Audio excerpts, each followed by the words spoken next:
It's a great time to double down, remind yourself why you fell in love with the audio medium, remind yourself why it is that you do it, because the days of 10x growth, the days of quick and easy money, those are gone.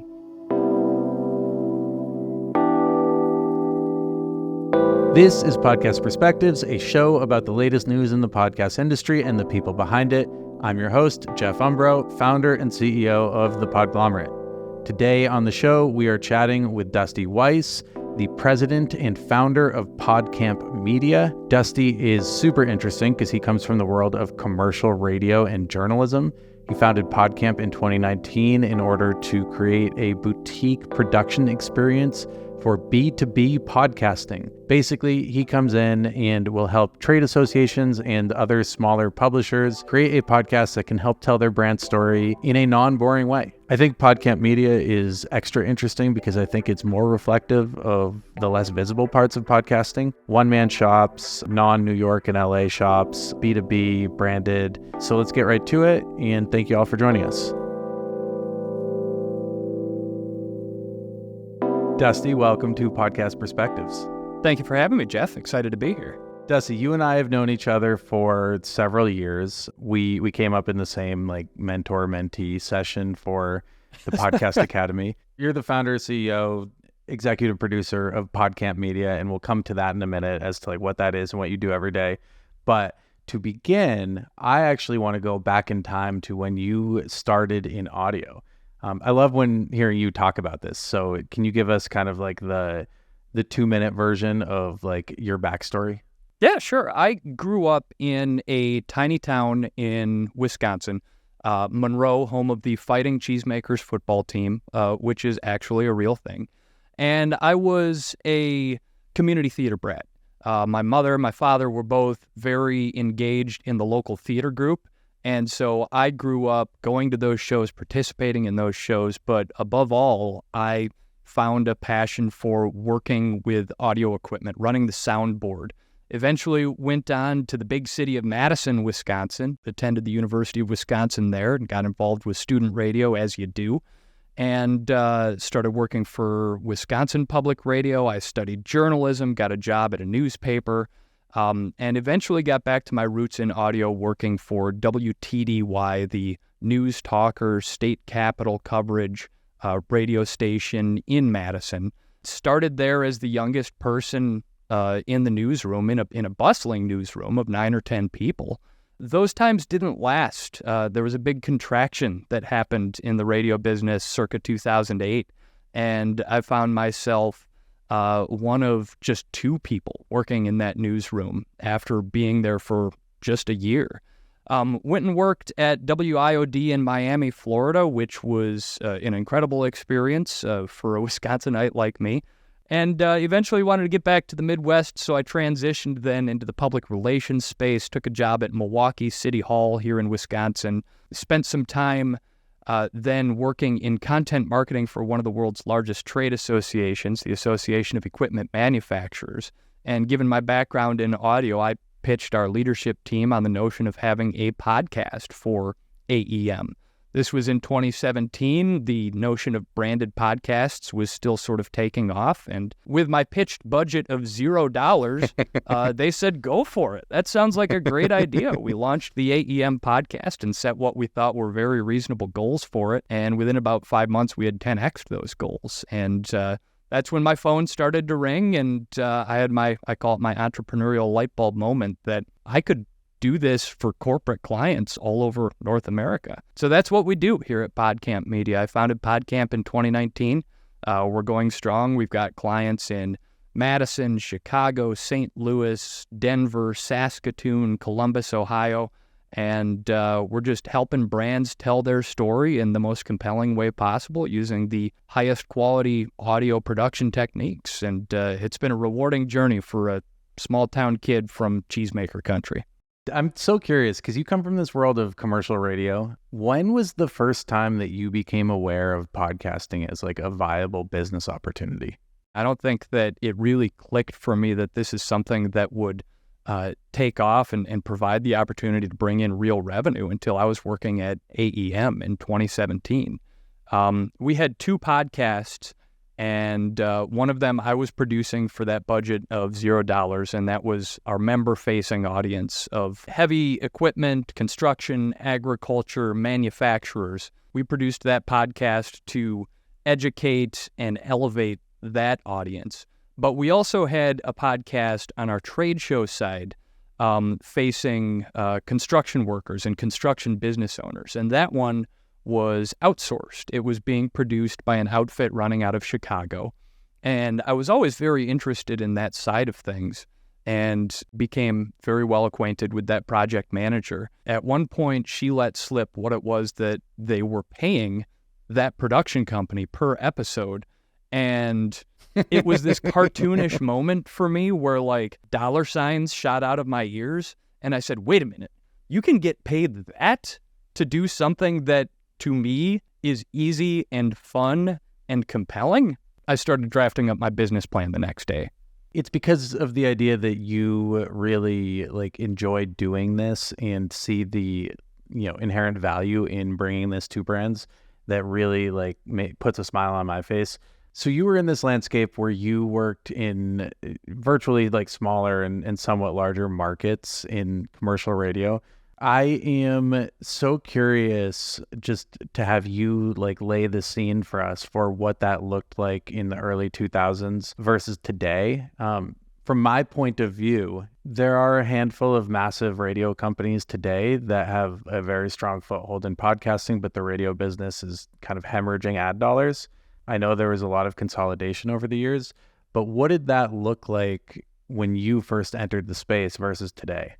Well, I got into radio in about 2002, and I was working for a very small group, locally focused. We called it the Chalet in the Valley, but really it was a shack in a cornfield, right? And so there was a lot of independence and stubborn pride in the fact that we were locally owned, that we were the Davids in a sea of Goliaths, because at that point, the convergence had been happening in commercial radio for a long time. The scene was set for it by the Telecommunications Act of 1996 that lifted ownership limits both in market and nationally, and it allowed companies like Clear Channel, now called iHeart, to come in and buy up fully 1 out of every 3 radio stations in the United States of America.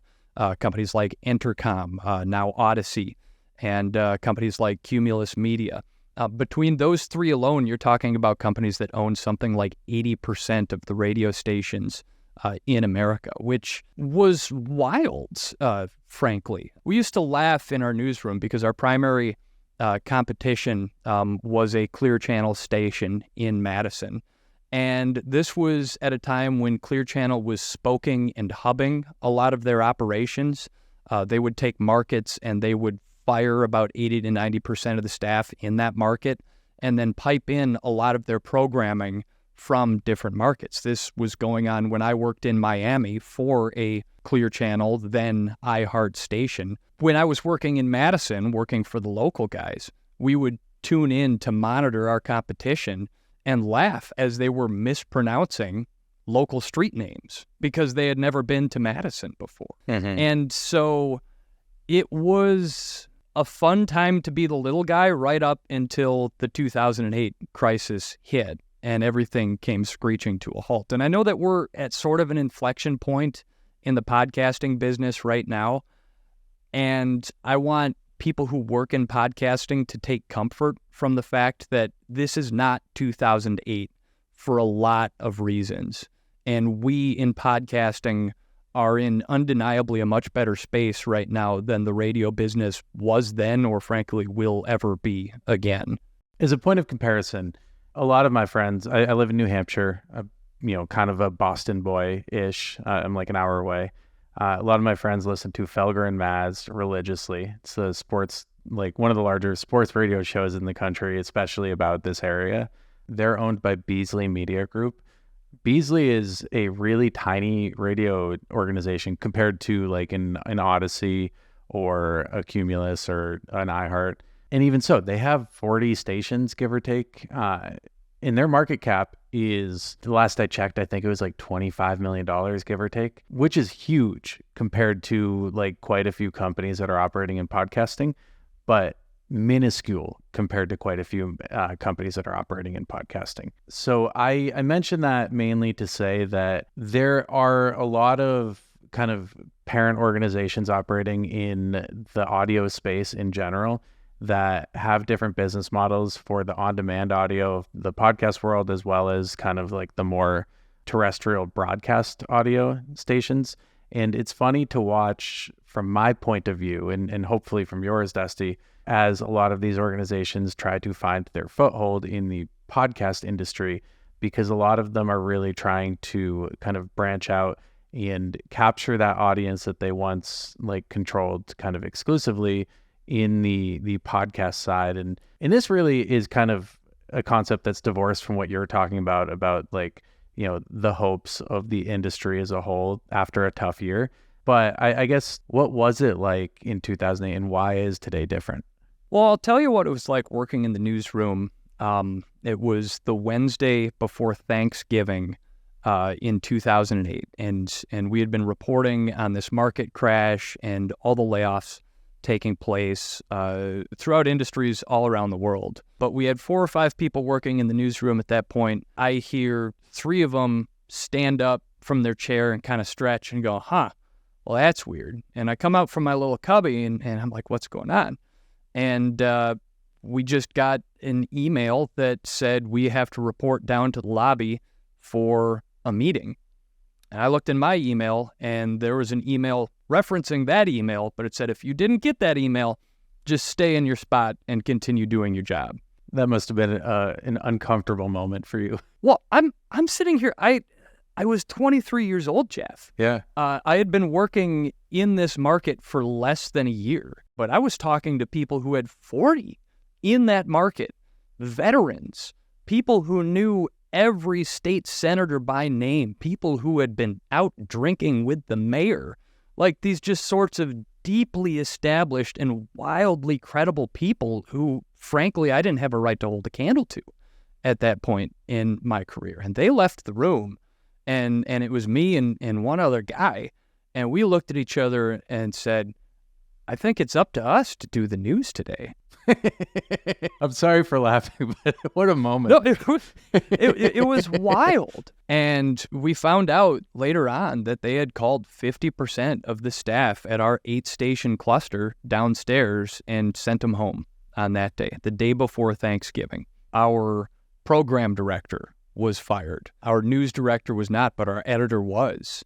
And I remember a couple of days later, sitting down in the office of our assistant program director, eventually elevated to program director, and telling him, Chris, I don't think I belong here. I'm feeling incredibly guilty. I think that one of the reasons that I was left here is because, frankly, I'm only making $30,000 a damn year, and I'm one of the youngest people on staff, and I'm a body who's going to move meters, but I don't have the qualifications of those other people. And Chris Murphy, Murph, sits down across from me and looks me in the eyes and says, look, this is a tough time. We're going to have to reinvent how we do business here. We're going to have to reinvent everything about the radio station to make it work going forward. But I want you to know one thing. This is a tough business that we work in, and it's going to get tougher. And even if it contracts to the point where there are only 5,000 people working in radio, you're going to be one of those people if you want to be. You have the talent. You have the capability. You just need the belief in yourself. I'm telling you to do it, and you're going to be great. And you're going to be one of the reasons that this radio station goes on.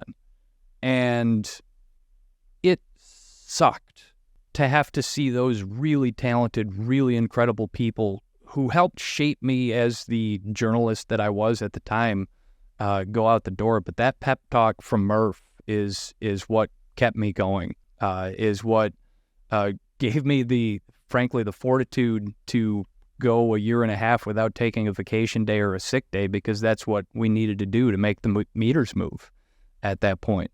It was frankly brutal. And so we're at a point as a podcasting industry right now where it sucks 1,500 people laid off from Spotify, that's terrible. It's not their fault. They're not the ones who made the decisions that created the conditions for these layoffs to happen, but they're the ones who have to bear the burden of that.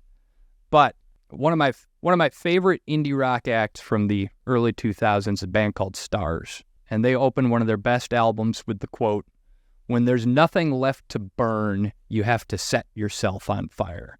Podcasting is at a point right now where there's nothing left to burn, frankly. And so we've entered this period of self-immolation, and we're going to emerge on the other side, hopefully stronger for it. But it's a great time to double down, remind yourself why you fell in love with the audio medium, remind yourself why it is that you do it, because the days of 10x growth, the days of quick and easy money, those are gone. There's still growth that's going to happen in podcasting, but the people who got into it for the wrong reasons are getting out, and that frees up room for the rest of us to make some waves. So that brings us to Dusty in 2019, founding Podcamp Media. You kind of touched on this a little bit earlier, but like walk me through like why you decided to like take this idea and turn it into this big kind of entity of its own. What went through your head, and like why did you make that decision to go out and start your own company as opposed to joining another or expanding like one of your radio jobs or something? Well, it's funny. I referenced that quote from Stars. Frankly, I'm somebody who's set myself on fire quite a few times over the course of my career, going from radio journalist to public relations to content marketing to entrepreneur, all over the span of 20 years. The one consistent thread through everything that I've done has been a commitment to storytelling. I had a professor in journalism school, a fellow by the name of Stephen Walters, State House reporter for the Milwaukee Journal-Sentinel. And he liked to say that everybody has a story that they're just waiting to tell, and it's your job as a journalist to go out there and find that. Brands are an entity that are classically bad at telling their own story. And so if I can take those good tenets of storytelling and apply them to them on their behalf, I think that's a win for everybody. And maybe it's the emphasis on the bottom line, but so many potential clients have come to me and said, hey, we want to do a podcast for our brand, and it's going to be about our products and our services. And I say, that's not a podcast. That's an infomercial. Yeah. And those are less popular than Congress. Don't do that. Yeah, it's a funny thing because you're a one-man shop. You make all of these shows, you produce them, you develop them, you edit them, you build the platform that they're going to live on. In many cases, you actually co-host them. Where do you see yourself in this whole process, and like what would you change about that if you could? I see my part in the process as being essentially the chief brand evangelist, the chief storyteller on behalf of a lot of our clients. And in some cases, it's put me in a position where I have to very quickly become an expert in something that I didn't know a whole lot about beforehand. Foremost on that list, corn. I was just going to make that joke. When the National Corn Growers Association approached me and said, we'd really love to do a podcast for our brand, I said, I'm going to need a couple of days at least to study up, because there are a lot of complexities here in the commodities markets that I'm not really the guy to get on microphone about. Yeah, I wind up co-hosting some of these shows and having to position myself as an expert on things that I wasn't an expert on 5 years ago. But I think that's where having I'm going to use a word that I hate here, Jeff, having a boutique podcast production firm really pays off on your behalf, because we have a small roster of clients. We have fewer than a dozen clients, and that's a number that I'm proud of. But it means that you've got the president of the company working on your behalf all of the time. And I take seriously my commitment to helping these companies and these brands and these associations tell their story. I'm a lot of the time flying across the country to be with them at trade shows, at events. The National Corn Growers Association specifically We've recorded 2 podcasts now for them on Capitol Hill with members of Congress in Washington, D.C., which is a colossal honor. But at the end of the day, you've got to be passionate about the story that you're telling. And to be passionate about it, you've got to be able to find the things that you can really love about it. And even corn has got things about it to really love and great stories to tell right there. How do you think about that? Like when you're working with the National Corn Growers Association, you're spending a lot of time focused on like what stories they should tell and what the show should sound like. But how much of your thought process is going into like, how am I going to find listeners? Once we have this like amazing product that we found, like how are we going to put it in front of the right people?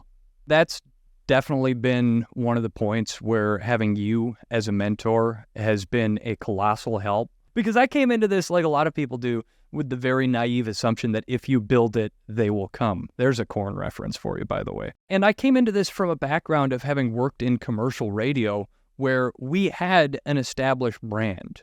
People knew where to find us on their radio dial. They were already listening. Certainly we wanted to grow that audience, but we had a team of people who were responsible for putting up the billboards and the bus ads and everything else that drove people to the radio station. And I guess when I got into this business, I did not understand how much work goes into the podcast discovery process. That if you build it, they will come just doesn't work in podcasting when you don't have a massive name, a massive brand, a massive celebrity standing behind you. And even sometimes when you do, it still doesn't work. Yeah, and that's the wildest part. It's definitely one of those things where I have days when I'm like, man, I wish somebody would just buy the company up. I think I could say that because everybody does have those days. Of course. But I miss having a team stand behind me who is expert in the process of steering new listeners to it, like paying my taxes, like being my own IT manager. Discovery is just not something I'm passionate about. It's something that I do, and I've learned to do better from people like you, from other experts in the industry, from my own research. But it's not where my passions lie. My passions are in storytelling. And especially over the last 5 years here, I think we've seen a really strong shift where it just becomes harder and harder to build it and have them come. Where now, if you're not investing in audience growth, you're losing audience, frankly. And so that's been a hard lesson to learn. The one thing I'll push back and say that you're doing very, very well in that regard is that like you need a good show in order for the audience discovery to work. And you do focus on that most important piece of making something of high quality. So let's take a different tack here, because you are not a coastal company. You are based in Wisconsin. A lot of your clients are also not coastal clients. Like, how do you go about trying to find your clients? How do you think about discovery as a like one-man production shop? Is it all word of mouth? Word of mouth has gotten me most of the way there. And I'll kind of backtrack on that a little bit and say, when I started this business, I knew that I was going to be pitching podcasting as a top-of-funnel marketing tool, as a thought leadership tool. And so I knew that if I was going to be doing that, I was going to need to put my money where my mouth is and have a podcast as a business growth tool for Podcamp Media. And so I launched a little podcast called Lead Balloon, knowing that a lot of my customers were going to be marketing and public relations professionals. I launched a podcast targeting that audience. The only thing that was different was I wanted it to sound different from all of the marketing and public relations podcasts that were out there. And so we took sort of a narrative-driven storytelling approach to a genre that has very much been dominated by topic of the day, talking heads approaches to podcasting. It wound up being the tool that has driven about 85% of the revenue that we bring in to this day. I didn't realize that. That's amazing. Either from people hearing an episode of Lead Balloon and reaching out and saying, really like what you've done there. We'd like to talk to you about having you run our podcast. Or conversely, people who I had on the show as guests who then afterwards, and Jeff, I'll pause to say, I'm terrible at sales. I'm not good at selling. I would rather have a conversation with a person and hang out and learn their story. And then, I forgot to pitch them. Shoot. Well, that's the best pitch, is when you don't do it. You just show them your skill set. It turns out that's a pretty effective pitch. And so I would have people on the podcast and I'd be getting set to end the call and thanking them for their time. And they'd be, just a second. You also were the first podcast to record going, 1,000 miles an hour in a fighter jet? It was only 500 miles an hour, Jeff. Yes, we were invited to shadow the U.S. Navy Blue Angels public affairs team. And part of the storytelling process there, I thought, and was able to pitch them on, was putting me in the back seat of a Blue Angels F-18 fighter jet and doing some split S maneuvers and some 7G minimum radius turns and really putting that $50 million piece of avionics equipment through its paces. That was quite a storytelling experience right there. That makes you not too concerned with keeping your microphone safe. No, it's very inspiring to see what you've been able to build, and I think that please don't take this the wrong way. I'm going to say it anyway, but unsexy shows that are not meant for mass audiences are the lifeblood of this industry, and the thing that is going to make this a slow, sustainable market moving forward. And it's been very, very cool to watch what you've built, because I think that it makes a lot of sense and brings a ton of value to these organizations that need it. Well, and similarly, again, it's smart growth. It's not crazy, stupid 10x growth. It's not tech bro growth, but that's not what podcasting needs right now. It needs people who care about collaboration instead of domination. And that is what is going to keep podcasting healthy and sustainable and successful in the decades that come. And that's what's going to keep podcasting from turning into the next radio, frankly. I agree. Radio's not going anywhere, but podcasting will continue to expand and to an extent eat radio's lunch for a little bit. So thanks so much, Dusty. Hey, thanks for the opportunity, Jeff. Thank you again to Dusty for joining us on this episode of Podcast Perspectives. You can find more about Podcamp Media at their website, podcampmedia.com, and check out the Lead Balloon podcast. You all may have noticed that there was no new episode of Podcast Perspectives last week. Moving forward, we are going to produce this show for a release every other Wednesday. I hope that's not too disappointing, but thank you all for joining us, and we hope that you stick with it. For more podcast-related news, info, and takes, you can follow me on Twitter at Jeff Umbro. Podcast Perspectives is a production of The Podconglomerate. If you are looking for help producing, distributing, or monetizing your podcast, you can find us at thepodglomerate.com. Shoot us an email at listen@thepodglomerate.com or follow us on all social platforms at Podglomerate. This episode was produced by Chris Boniello and Henry Lavoie. And thank you to our marketing team, Joni Deutsch, Madison Richards, Morgan Swift, Annabella Penna, and Vanessa Ullman. And a special thank you to Dan Christo. Thanks for listening, and I will catch you next week.